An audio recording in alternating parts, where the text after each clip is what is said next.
Hello, and welcome to Rapid Fire Education with Lori Danger. I'm your host, Lori Danger. That's Lori spelled Lorie, and Danger spelled, well, just like danger. Do not accept imitations or substitutions in your consumed Lori Danger content. It tends to decline sharply in quality. I can give you my solemn oath that I will never pad this podcast with sawdust as filler.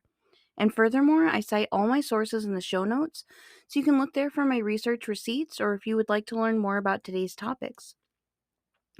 This is an educational podcast designed to stimulate your gray matter.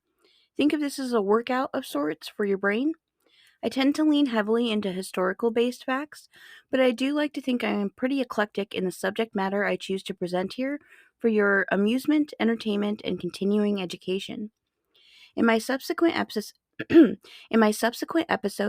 things are more meticulously arranged by category and by title, but this first episode is an arrangement of facts that I have somewhat ham-fistedly slapped together, but in an intentional way, to help ease everyone in the listening audience into getting used to me and to my show. Everyone's got to start somewhere, right? Welcome to the first ever episode of Rapid Fire Education with Lori Danger. I truly believe that knowledge is power. Are you ready to be dangerous? Buckle up. Safety first. Everyone ready? Okay. Let's learn. Since I just talked about stimulating your gray matter, I want to open by reading a Tumblr post titled You Do Not Exist by users Dessalin the Bunker, BedQuest, and Coke Talk. I have altered it slightly from its original posting by exchanging the word read for the word hear, as I am reading the quote to you for you to hear. Here we go. Quote, you do not exist. At any given moment, you do not exist. Your body exists, temporary though it may be. Still, you are not your body. You are merely an electrochemical process of your body. The continuity of your separate self is manufactured every few milliseconds by a hunk of warm gray meat between your ears. In the time it takes you to hear this sentence, your brain has created you 1,000 times, and it has left behind 1,000 ghosts of you. And now the weather. End quote. I wonder what the weather's like on Ryan Island. Never mind the weather. What is Ryan Island, I imagine you are asking? Well, Ryan Island is our designated first stop on this, my first ever podcast episode. Let's head out to Lake Superior, where on Lake Superior there sits an island known as Isle Royale. Within the borders of Isle Royale, there is a lake called Siskiwit Lake, and on that lake, on an island inside of a lake, there is another island, the largest island on the lake. Whoop. That is Ryan Island, which is the largest island on the largest lake within the largest island on the largest lake in the entire world. And in case that wasn't confusing enough, I'd like to further break your brain by twisting in a bit of fiction into my episode, which I have otherwise built upon a sturdy fact foundation. So keep in mind that this next portion is only partially true, but I believed it with my entire dumbass for a not insignificant amount of time, right up until I went to fact check when putting together this episode. Remember that it's totes okay to be wrong, as long as you learn from it. Mistakes are an opportunity for growth if you let them be, and bad choices tend to make for better stories. Any hoozles. So again, this is the not true portion. On Ryan Island, there's a seasonal pond called Moose Flats. On the flats, there lies an outcropping called Moose Boulder. And to quote from Wikipedia, the Wikipedia article for Siskiwit Lake and Isle Royale, quote, when Moose Flats floods into a pond, Moose Boulder becomes the largest island on the largest lake on the largest island in the largest lake on the largest island in the largest lake in the world. End quote. Even though Moose Flats / Moose Boulder is not a real place or thing, it's still fun to think about. Next up, I'd like to transport us all back in time, way back to the 18th century, to tell you the tale of one of my favorite old-timey eccentrics, and that would be the story of the wonderfully weird Timothy Dexter. Timothy Dexter was born on Sunday, January 22nd, 1747, in Malden, which is a town located in the province of Massachusetts Bay. He had very little schooling and dropped out at the ripe old age of 8 years old to work as a farmhand. When he was 16, Timothy became a farmer's apprentice, where he worked until the age of 22 when he moved to Newbury, Massachusetts, in the year of our Lord, 1769. This is where he met and married Elizabeth Frothingham, a 32-year-old widow whose husband had left her a small fortune in his will. And like most people, Timothy became way more interesting once he had a decent pile of cash at his disposal. And dispose of that cash he did, by immediately purchasing a sweet mansion. As the Revolutionary War was winding down, Timothy produced large amounts of, excuse me, as the Revolutionary War was winding down, Timothy purchased large amounts of depreciated continental currency that most everyone considered worthless at the time. After the war ended, the newly formed United States government made good on the notes at 1% of face value, while the state of Massachusetts paid for its own notes at par. This is where everything just started coming up Timothy, as his investment enabled him to collect a pretty penny. Using this as capital, he started wheeling and dealing and making big boss business moves, but all of his business deals were pretty weird and silly-goosey, to frame it mildly. He asked exactly 0 questions when some of his business rivals gave him a wink wink, heavy air quotes implied, sweet tip. They told him he should export bed warmers, a commodity easily sold in cold New England winters, to the West Indies, which is an area smack dab in the middle of a tropical climate. This was a shady and deliberate attempt to bankrupt Timothy, but because of the quick thinking of the ship's captain, the exported bedwarmers were actually sold as ladles to the local molasses industry, and Timothy ended up making a handsome profit. On another occasion, he was jokingly told to ship coal to Newcastle, which is an area that was well known for exporting that very same product. Timothy took that as real solid advice and got right on that, shipping the coal to the area. It fortuitously arrived at the beginning of a miners' strike, where the coal quickly sold at a premium. Good luck followed Timothy in every bad decision he ever made. This dude failed upward in stunningly idiotic ways that are just no notes, chef's kiss, in their entertainment value. He was once again influenced by peer pressure, this time to send a different cold weather item to a different tropical climate, when he sent gloves to the South Sea Islands. Upon their arrival, they were all immediately purchased by another shipping company from Portugal, who were on their way to China and needed the gloves. Timothy Dexter next imported Bibles to the East Indies and launched off a loaded ship full of stray cats to the Caribbean. All of his prank-happy business bro rivals scratched their heads in baffled silence at this one, as Timothy had come up with these plans all on his own, and both shipments of items seemed not only entirely unwanted, but utterly unneeded. But when the boats of Bibles got to the East Indies, they were immediately snatched up and sold to Eastern missionaries. And when the boat of floating felines got to the Caribbean, those kitty cats were immediately sold as a solution to the local and horrible rat infestations. Timothy Dexter could not lose. Bummer that he never got to try his luck at a Vegas slot machine. On another occasion, he mistakenly hoarded a bunch of whale bones and was able to turn around and sell them at a profit as corset stays. Even though he was constantly mocked, ridiculed, and messed with by his contemporaries, Dexter was unapologetic, knowing haters gonna hate, and he sat comfortably atop a pile of gold in his sweet mansion, secure in the knowledge that they were all just jelly of his uncanny ability to corner the market on goods that others did not see as valuable. I'm sure he laughed all the way to the bank about his profit in acting the fool. His weirdness was not just contained to his strange business practices, though. My favorite part of this glorious weirdo's Wikipedia entry is by far this portion. Quote, despite his good fortune, his relationship with his family suffered.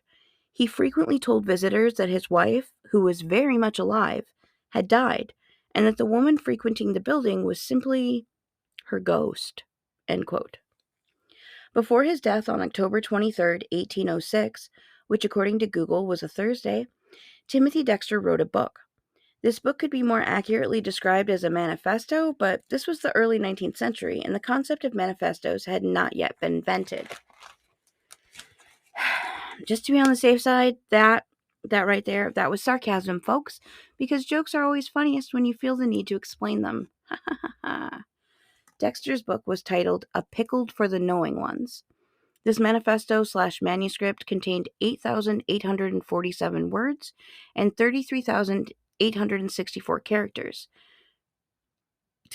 And 33,864 character letters, and a grand total of 0 punctuation. The book was riddled with misspellings and was made up of Timothy's complaints about politicians, the government, and his super alive ghost wife. And speaking of people who wrote books, oh man, that's a shit segue, but I'm sticking with it. I need to bring a bit of levity to the table, if only for myself, before I bring everyone down. This next part is a bit heavy, but I also think that it's really important. Thank you for listening and giving me the opportunity to share this, because it's something I've been chewing on for a bit now. First off, though, I want to share an interesting fact that's related to the subject I'm about to delve into, and that subject is Anne Frank.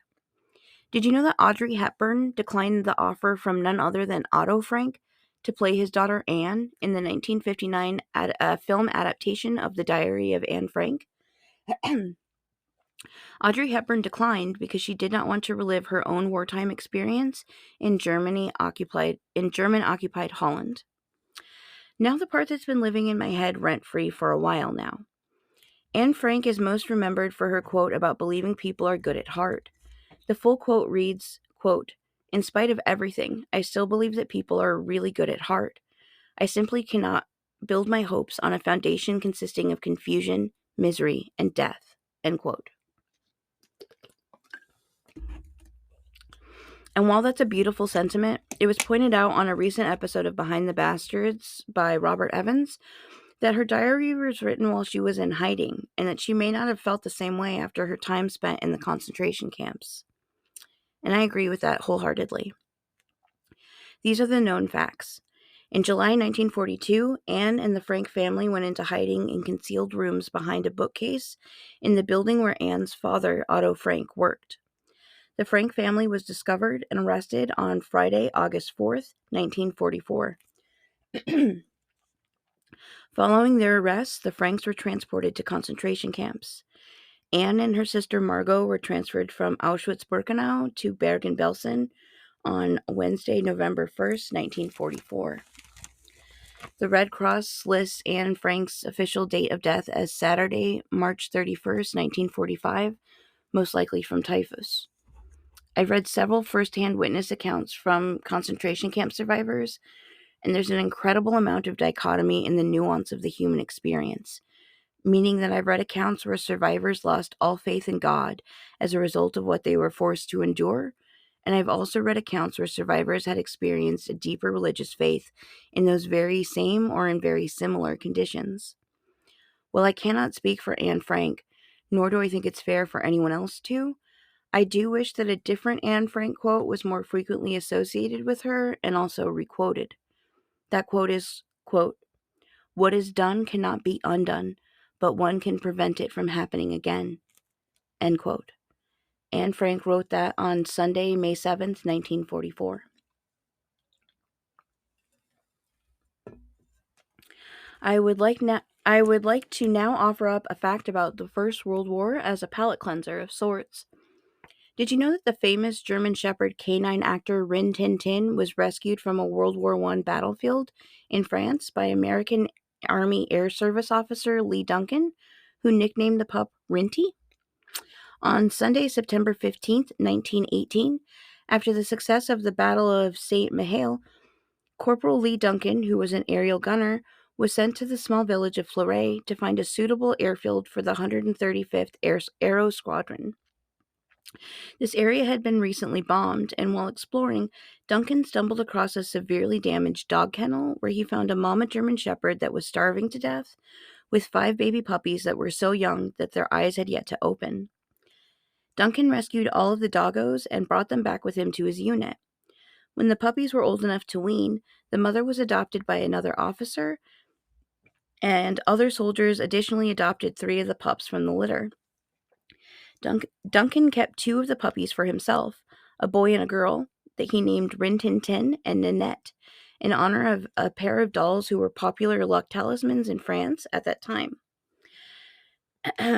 Because he considered the brother-sister puppy duo to be his personal good luck charms, the duo of dolls depicted a loving couple who, according to the soldiers, survived the bombardment, and these dolls were often given as gifts by families to their men who had gone off to fight in the war, as well as being a popular gift given by American soldiers by French children.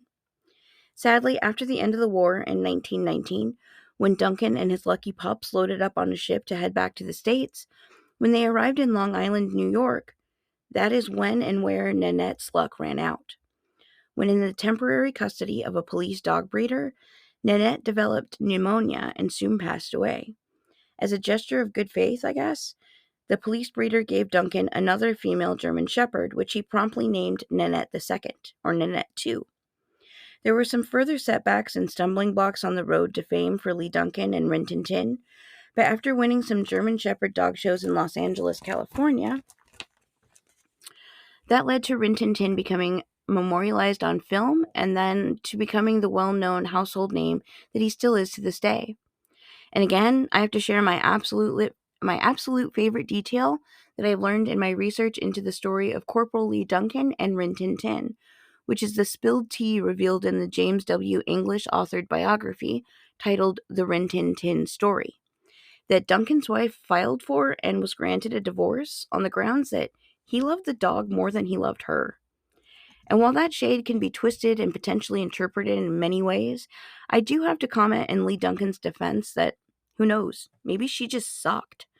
I've definitely I have definitely got more than one ex that I can say with zero hesitation that by the death knell end of the relationship, oh yeah, I love the dog way more. So good for Lee Duncan and for Rin Tin Tin, who are absolutely out there living their best lives. I have yet to encounter anything that suggests Duncan was in any way a bastard, so that's the narrative I'm choosing to run with. You should take my take with a grain of salt, but the main takeaway here is the man loved his dog. And now for something completely different. Rapid fire fun facts to know and share about bones and not bones. Did you know that your funny bone is not actually a bone but a nerve? Because, yup, not a bone. You know when you whack your elbow on something, how you might feel a weird tingling sensation that runs down your arm and into your hand and fingers? That's because you took a direct hit of brute force in your ulnar nerve.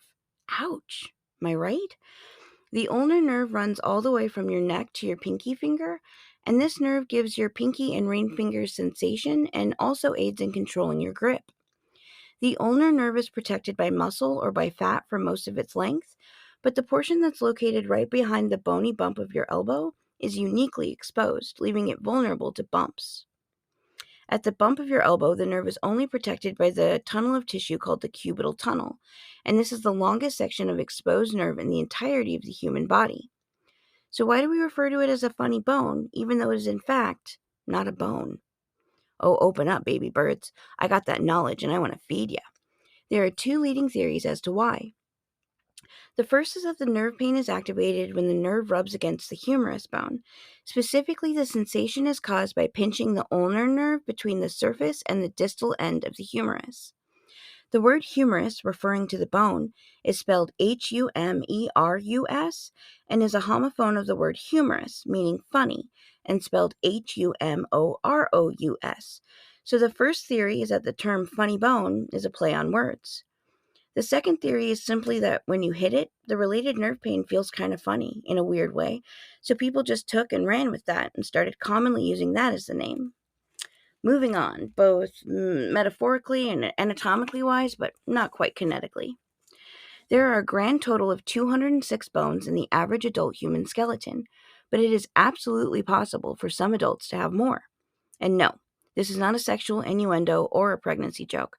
I'm referring to the fact that the number of bones in our ribs, vertebrae, and digits can vary from person to person, and due to such factors as height, genetics, deformities, and other anatomy anomalies, it is entirely possible for a normal adult human skeleton to have up to 213 bones.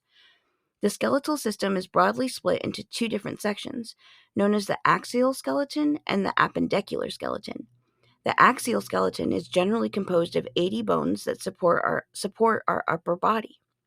The appendicular skeleton generally consists of the 126 bones in our arms, legs, and pelvis. Bones are important. They give the body shape and form, and they offer support and protection for our more vulnerable bits. And I can't remember where I initially heard it, but I heard someone on a TikTok probably describe brushing their teeth as skull care, because it's really the only time we polish our own bones while we're alive. Not gonna lie, that description left me shook and blew my mind quite a bit. To further blow our collective minds, did you know that gummy worms have more bones in them than actual worms? Because they do. Gummy worms and other gummy foods, as well as products like Jell-O, are made from and contain gelatin. And according to the Britannica.com article that I found and totally linked in the show notes, written by Banika Gandhi, quote, gelatin is made from decaying animal hides, boiled crushed bones, and the connective tissue of cattle and pigs. Animal bones, skins, and tissues are obtained from slaughterhouses. Gelatin processing plants are usually located next to slaughterhouses. End quote. While that's objectively pretty gnarly and somewhat nasty information to process, it's additionally good to know that gelatin also contains lysine, which aids in strengthening bones and can also improve the body's ability to absorb calcium, which can help prevent bone loss. Now that you are aware of this, feel free to categorize your peach rings and your sour gummy worms as a preventative and medicinal treat. You're not indulging in a little kid snack. No, no, no. You're noshing responsibly and keeping the osteoporosis away. Are you ready for more fun facts to know and share? This is Rapid Fire First Episode Facts Take 2, Electric Boogaloo. This time the category is Early Aviation and the Wright Brothers. I'd like to start off with a meme that I came across. The credit goes to Tumblr user Biggest Gaudius Patronuses. Quote, technically, the Wright brothers built the worst airplane in the world.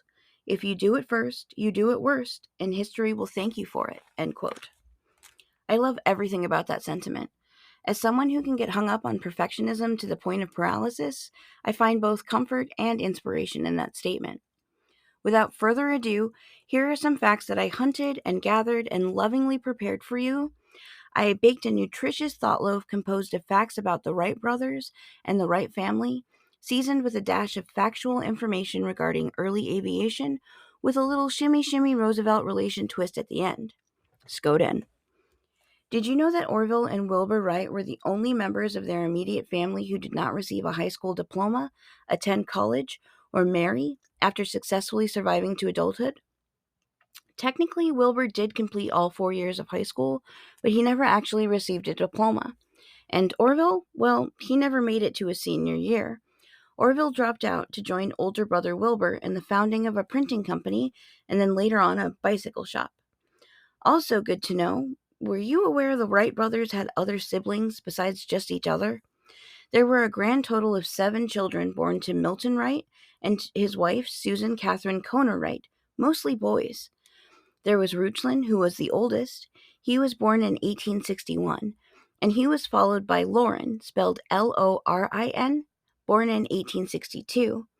Next up in birth order was Wilbur, born in 1867, followed by a set of twins, Otis and Ida, who sadly did not survive infancy. The twins were born in 1870. After that, Orville was born in 1871. And finally, the baby of the family was Catherine Wright, born in 1874. And Catherine would be the only surviving Wright daughter. I wanted to share an info tidbit that I found somewhat interesting, which is the fact that Catherine and Orville shared a birthday. Their shared birth date was August 19th. After their mother Susan passed away, Catherine stepped up to take over her mother's duties in the Wright household until she left for college. Catherine was the only Wright sibling to finish uni, having graduated from Oberlin College in 1898 with her teaching degree, and she began teaching classical literature at Steele High School in Dayton, Ohio.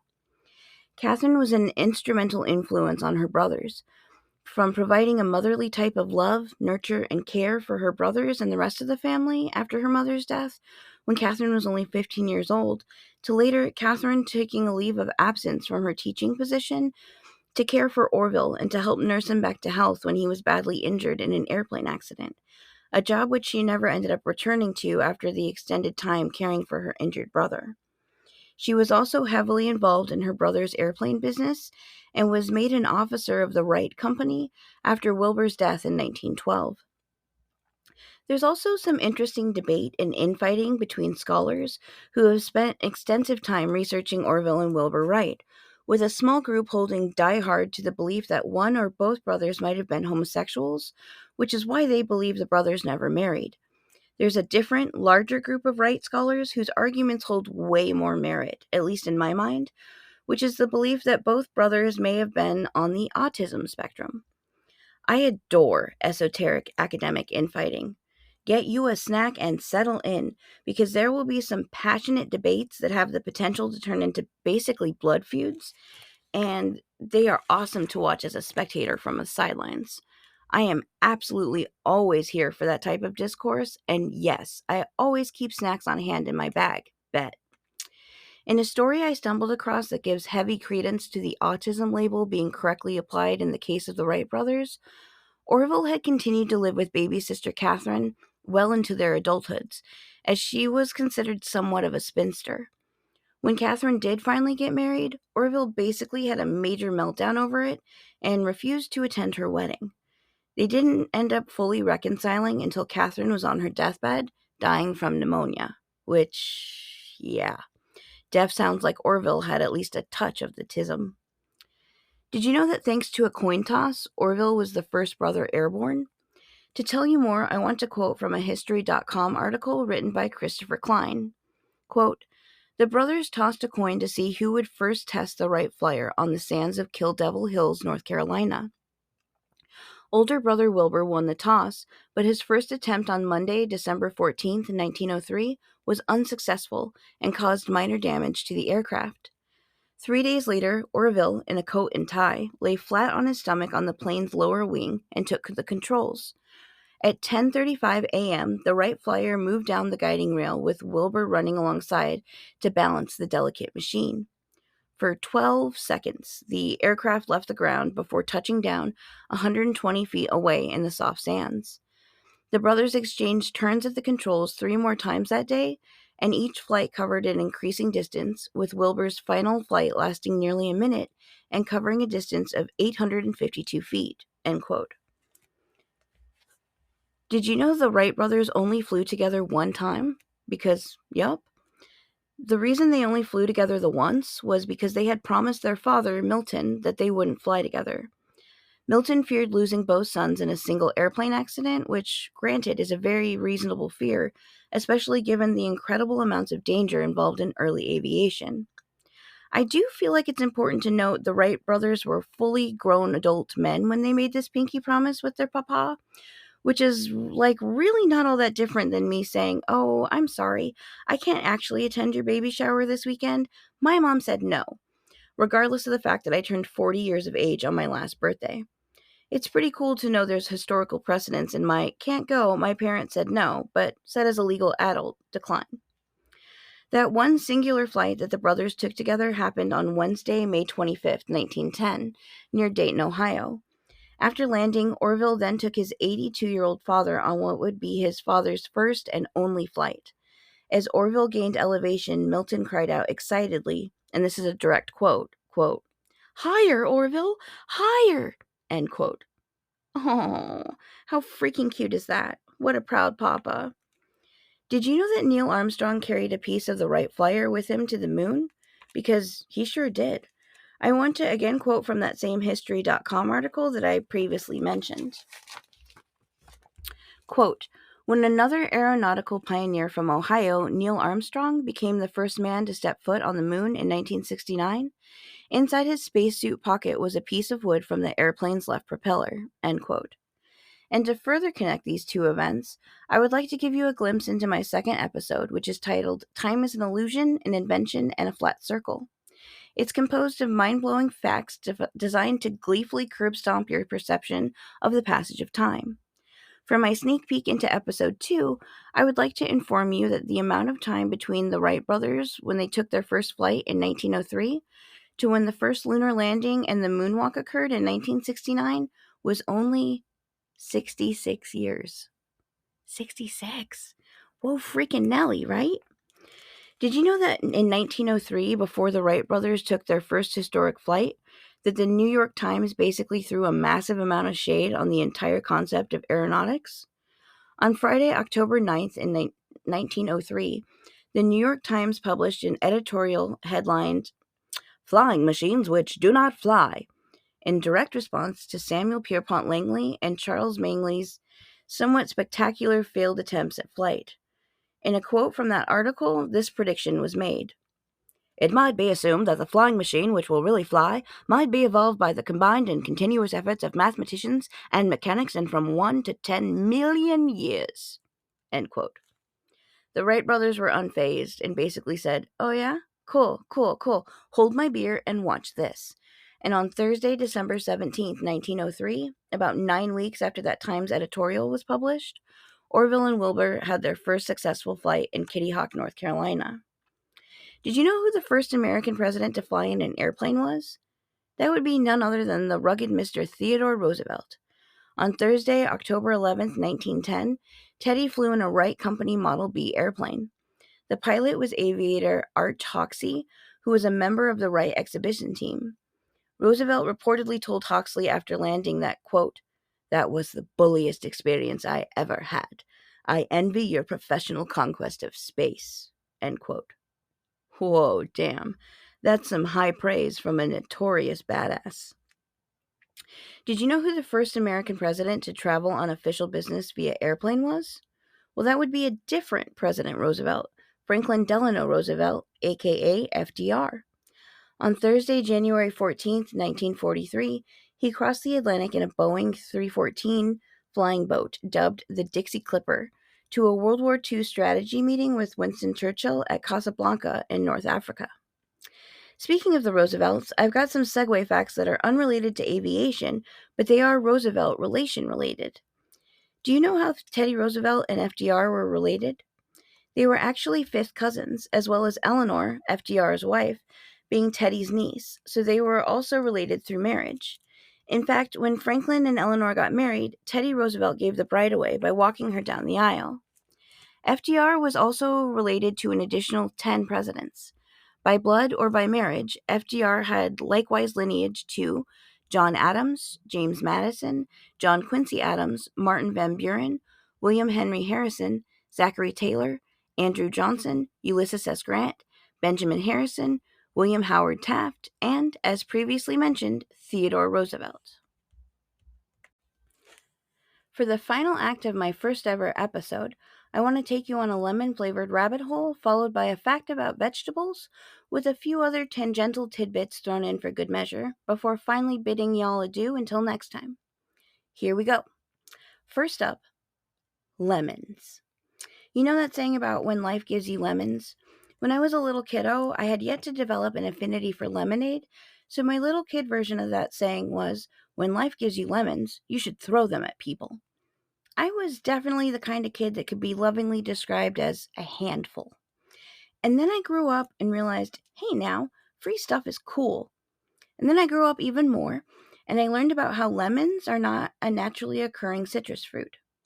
Citrus limons, as they are botanically classified as, are actually a hybrid fruit, meaning they are the result of a genetic cross between two other fruits. Those specific fruits that crossed to make the lemon were the bitter orange and the citron fruit. And to trace that fruity family tree even further back, the bitter orange is a hybrid cross between a mandarin orange and a pomelo. Lemons, among lots of other fruit, are actually a human invention, and while the exact date of their first cultivation isn't known, scientists believe they've been around for over 4,000 years, and that they first originated in East Asia, possibly in southern China or Myanmar, formerly known as Burma.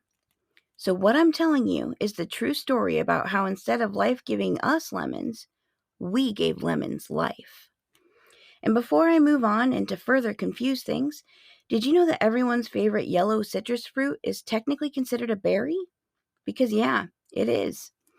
To explain this to you in a way that will make the most amount of sense, I want to quote from an article titled, "Is a lemon a fruit or a vegetable? A science teacher explains," quote, "In the botanical sense, a berry has three distinct fleshy layers: the exocarp, which is the name of the outer skin, the mesocarp, which is the fleshy middle, and the endocarp, which is the innermost part which holds the seeds. In order to be a berry, the fruit needs to have some kind of protective structure. This exocarp, or its outer layer, could be a peel, skin, or fuzz. In the instance of a lemon, the outermost peel would be considered the exocarp, while its white rind or pith just beneath the peel is considered the mesocarp, and the fleshy insides holding the seeds are considered the endocarp. Not only that, but in order to be considered a berry, the fruit should contain 2 or more seeds and develop from one flower that has 1 ovary. End quote.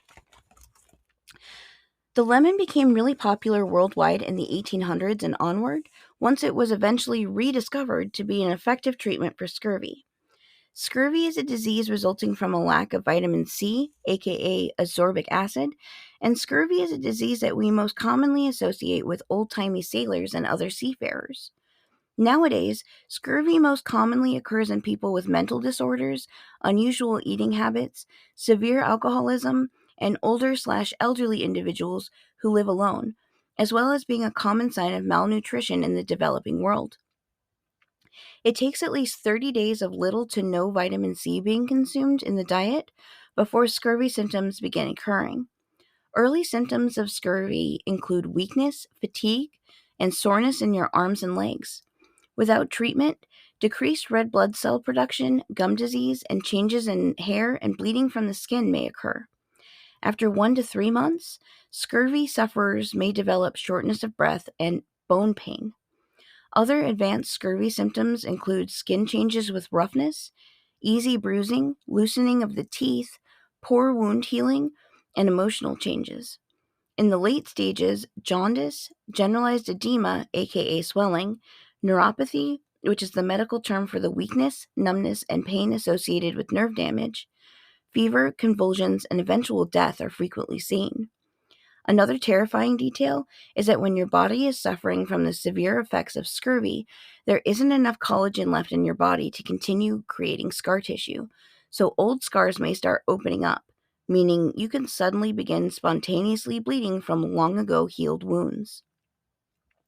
Mucous membranes, which include your lips, mouth, nasal passages, and middle ear, may also begin to spontaneously bleed.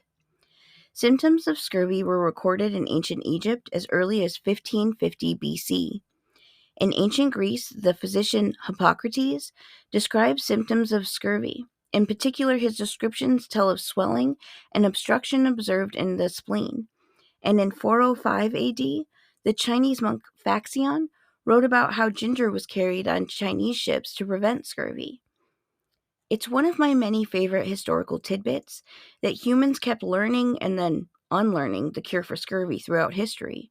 We would just learn and then forget about it in a repeating series of big, dumb, flat circles. All jokes aside, the knowledge that consuming foods containing vitamin C is both a cure and a preventative treatment for scurvy has been repeatedly forgotten and rediscovered well into the early 20th century. Those who do not learn from history are doomed to repeat it, especially if the lesson is to eat lemons on long sea voyages so you don't die. Humans are so awesomely and complexly weird, and I absolutely love that about humanity as a whole. If nothing else, humans, collectively, are bloody well interesting. We are not always the most intelligent creature as a species, but the entertainment value is evident in our DNA.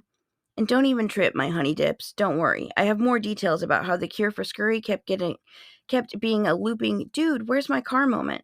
But that will be included after a little more context and backstory regarding one of the times that information was rediscovered again. You see, it wasn't until 1747 that Scottish physician James Lind was able to formally demonstrate that scurvy could be treated by supplementing the diet with citrus fruits in one of the first controlled clinical experiments reported in the history of medicine. During the Age of Exploration, which lasted between 1500 and 1800 AD, it's been estimated that scurvy killed at least 2 million sailors, and during the 18th century, scurvy killed more British sailors than wartime enemy action. It was a huge, huge problem for sailors all across the globe. And here's where my interest became very piqued. Did you know that the growth and consolidation of the Sicilian mafia is strongly associated with the external surge in the popularity of and demand for lemons after the effective use of citrus fruits to prevent and treat scurvy was rediscovered by James Lind? Because, yeah, the Sicilian mafia got their foot in the door with citrus cultivation in the 1800s, and it's interesting to note that no other crop or industry appears to have the same type of robust impact on mafia activity. There's a really rad book that details this entire history, titled Cosa Nostra, A History of the Sicilian Mafia, written by John Dickey, that I highly recommend to anyone wanting to do a deeper dive on this topic. And now here's the part I previously promised to explain. The part about how the cure for scurvy kept being forgotten and relearned by humanity.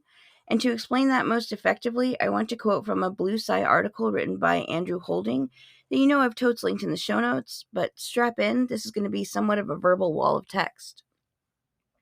Quote, "The loss of knowledge has been attributed to several factors.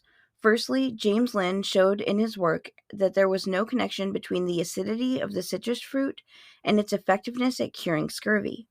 In particular, he noted that acids alone, sulfuric acid or vinegar, would not suffice. Despite this, it remained a popular theory that any acid could be used in place of citrus fruit. This misconception had significant consequences. When the Royal Navy changed from using Sicilian lemons to West Indian limes, cases of scurvy reappeared. The limes were thought to be more acidic, and it was therefore assumed they would be more effective at treating scurvy. However, limes actually contain much less vitamin C and were consequently much less effective. Furthermore, fresh fruit was substituted with lime juice that had often been exposed to air or to copper piping. This resulted in at least a partial removal of vitamin C from the juice, thus further reducing its effectiveness. The discovery that fresh meat was able to cure scurvy was another reason why people no longer treated the condition with fresh fruit. The discovery led to the belief that perhaps scurvy was not caused by a dietary problem at all. Instead, it was thought to be the result of a bacterial infection from tainted meat. In fact, the healing properties of fresh meat comes from the high levels of vitamin C it contains. Finally, the arrival of steam shipping substantially reduced the amount of time people spent at sea. Therefore, the difficulties in carrying enough fresh produce were reduced. This decreased the risk of scurvy so that less effective treatments, such as lime juice, proved effective enough to deal with the condition most of the time. Unfortunately, this meant that knowledge of the most effective treatment for scurvy was gradually lost.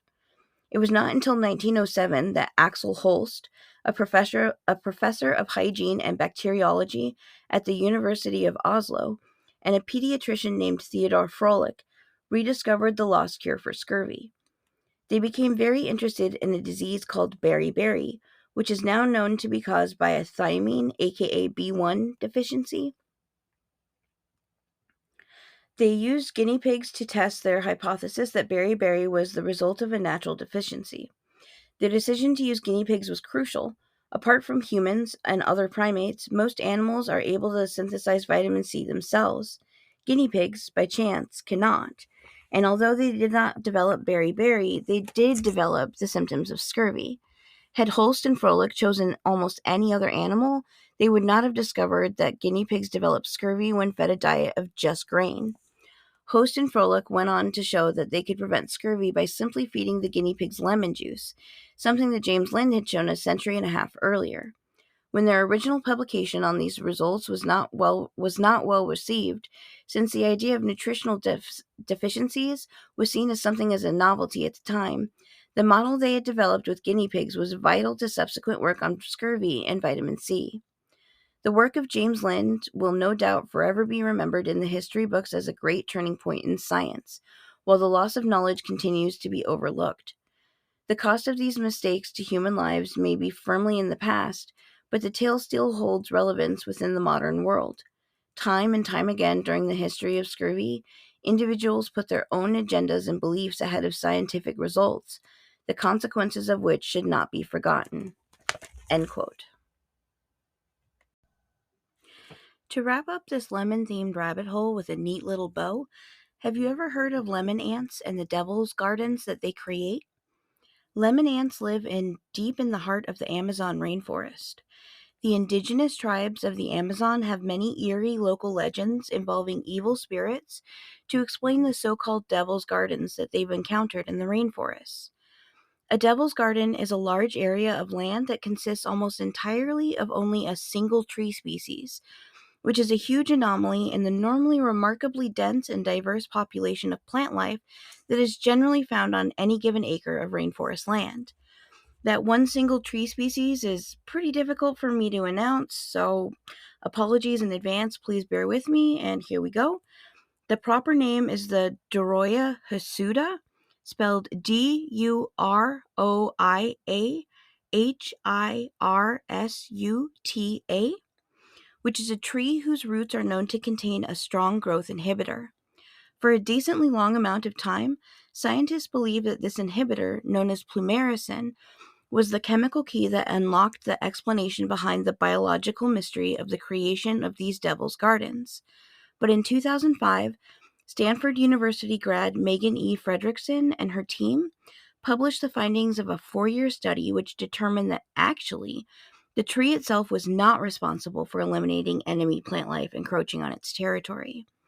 Devil's gardens are created by the determined efforts of a little bug known as the lemon ant. The Doroia hirsuta is the lemon ant's favorite tree to build their nest in. And I'm not going to continue to further frustrate myself with struggling to pronounce that proper tree name, so I'm going to refer to it as the lemon ant's favorite tree from here on out. The lemon ants use formic acid, which is a natural herbicide, to create these single species area, and the tree, in return, provides the lemon ant colonies a place to expand as it creates new nesting sites within the tree saplings. To add even more details, I want to quote from an OddityCentral.com article that's linked in the show notes by Spooky. And yes, I did also swap out the scientific name in favor of saying the lemon ant's favorite tree in the quote I'm about to read from because, whoa freaking Nelly, that is a hard science word. Thank you for noticing. And quote, when introducing other plant species both in natural devil's gardens and in laboratory conditions, scientists reported an almost immediate response to the lemon ants. They promptly attacked the intruders, injecting formic acid into their leaves, which started dying off within 24 hours. Most of the leaves on the saplings died within 5 days. Apparently, devil's gardens begin with a lemon ant queen colonizing a single lemon ant's favorite tree. In time, new saplings of the same species begin to grow in the space cleared by the ants, and their colony grows. Research shows that these botanical anomalies grow at a rate of 0.7% each year, which, judging from the size of some of them, suggests that they can be over 800 years old. Seeing how efficient these tiny ants are at killing the competitors of their host, one wonders why the rainforest isn't just a single species of trees. Well, it turns out that as the colony grows and the devil's garden grow past a certain size, the ants are not able to protect it against encroaching vegetation anymore. Devil's gardens is a fascinating phenomenon for many biologists, as it reveals the control ants can have over their environment, creating single-species structures in what is one of the most diverse ecosystems on Earth, the Amazon rainforest. End quote. And that is the happily ever after ending to one of the mysteries of the Amazon, the Devil's Garden, that turned out to be a symbiotic love story between plant and ant. This second to last little tidbit is one of my favorite things that I have learned in the entire history of ever. I'm going to quote from a Tumblr post by 2 users whose screen names are Tilt Hat and Kitty Hawk, and it's one of the top images returned in a Google search for vegetables are a social construct. But I also provided a link to an article from the Athens Science Observatory written by Tara Conway titled Vegetables Are a Social Construct that breaks down the same information more academically, which is super useful, informative, and cool. Now to quote that Tumblr post, quote, today I learned that, from a biological point of view, vegetables don't exist. All food items we call vegetables can actually be labeled as a real plant part. Carrots are roots, lettuce is a leaf, etc. Since I see some folks in the comments still confused over this, vegetable is a purely culinary word. Fruit has both a culinary and a biological definition, and yes, the culinary definition can sometimes contradict the biological definition. It's also why saying a tomato is a fruit is technically true, but a tomato is a fruit, not a vegetable, is false. Also, I love this fact because it allows me to repeatedly say the objectively funny phrase, vegetables are a social construct, end quote. Last up, hey nerds, it's a new word alert. That sound indicates a new word drop. That's right, we are ending with a single word vocabulary lesson. Is anyone familiar with the word historiography? That's spelled HISTORIOGRAPHY.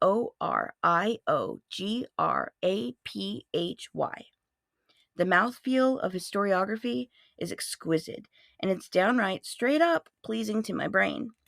The word historiography, it basically means the study of the history of history.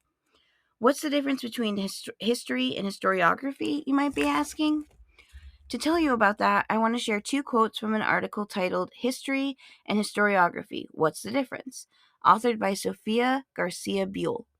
The first quote is, quote, "History is the event or period and the study of it. Historiography is the study of how history was written, who wrote it, and what factors influenced how it was written," end quote. The second quote from that same article is, quote, "History is the event, and historiography is how to study and make sense of it," end quote. That's it. That's it. Finito, finale. This is the end, my beautiful friends. That's a wrap on the first ever episode of Rapid Fire Education with Lori Danger. Thank you for learning with me. Before I formally say goodbye, I want to bring attention to a really cool organization that I recently learned about, especially with the holiday season rapidly approaching. Author's note, the holiday season was rapidly approaching when this article was being written. It is now January, but this is still an important organization whose goals are important year-round. So I'm going to continue to endorse them with whatever small platform I may or may not have. OneSimpleWish.org, all one word, OneSimpleWish.org, is a nonprofit organization that fulfills one wish of children who are in foster care or who have been otherwise impacted by that trauma and or other crisis. There's a section of the website dedicated to urgent wishes, as well as a section for wishes costing under $100. Please consider granting a foster child's wish this holiday season or at any time of the year by going to OneSimpleWish.org and being generous with your donations if you are in a position to be able to do so. You can make a big difference in a child's life by granting one wish. Sharing is caring. Spread the love. Speaking of love, if hateful people around the world can hate without question, conversely, then I can love in that same spirit with no questions asked. I love your guts. Thank you for listening. If you'd like to contact me, you can email me at rfepodcast@gmail.com. I would like to thank my biological mom, my Hawaiian mom, and finally, my fairy pod mothers, Sadie and Courtney Eck. The Eck sisters host a true crime podcast together called They Will Kill that is pretty gosh darn awesome. And if you're interested in true crime told in an informative and respectful manner, I highly recommend you check it out. Courtney Eck also has another podcast called Please Leave, which is a horror fiction podcast where you'll find truly scary stories you cannot get out of your head. Both They Will Kill and Please Leave are available on Spotify, Apple Podcast, and all other major podcast platforms. Thank you for joining me, and tune in again next month to continue to learn more about the world around us and the history of how things came to be. With me, your host, Lori Danger. New episodes drop on or around the 13th. Until next time, please stay safe, please stay hydrated, and most importantly, please stay curious. I love your guts. Goodbye.